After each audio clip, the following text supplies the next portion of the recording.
Left ഇല്ല ഇപ്പോൾ main സ്ട്രീമിൽ left ഇല്ല എന്നുള്ളതാണ് ഇന്ത്യ ഇപ്പം മോൺ ചെയ്യുന്ന സത്യം.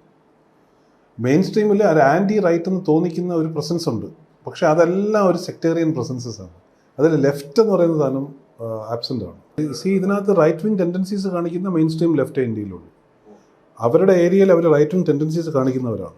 നമ്മൾ എന്തുകൊണ്ടാണ് റൈറ്റ് വിങ്ങിനെതിരെ സംസാരിക്കുന്നത്? അവർ റൈറ്റ് വിങ് ടെൻഡൻസീസ് കാണിക്കുന്നുണ്ടാണ്, which are these tendencies are affecting us. ഇപ്പോൾ ഇവിടെയാണെങ്കിലും റൈറ്റ് വിങ് ടെൻഡൻസീസ് ഉണ്ട്. ഈ സോ കോൾഡ് മെയിൻ സ്ട്രീം ലെഫ്റ്റിൽ റൈറ്റ് വിങ് ടെൻഡൻസീസ് വരുമ്പോൾ റൈറ്റ് വിങ് ആയി മാറും.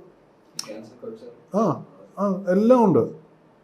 ഇപ്പോൾ പേഴ്സണാലിറ്റി കൾട്ട് റൈറ്റ് വിങ്ങിൻ്റെ ഒരു ട്രൈറ്റ് ആണ്. റൈറ്റ് വിങ്ങിനെ ഐഡൻറ്റിഫൈ ചെയ്യാൻ പറ്റുന്ന ട്രൈറ്റ് തന്നെയാണ് പേഴ്സണാലിറ്റി കൾട്ടുള്ള സ്ഥലം എന്ന് പറയുന്നത്. അത് ലെഫ്റ്റ് വിങ്ങിലുണ്ട്. ഇപ്പോൾ പിന്നെ ഒരു നിയോ റിലിജനെ പോലെയാണ് പാർട്ടി എന്താണ് ഈ മെയിൻ സ്ട്രീം ലെഫ്റ്റ് ബിഹേവ് ചെയ്യുന്ന.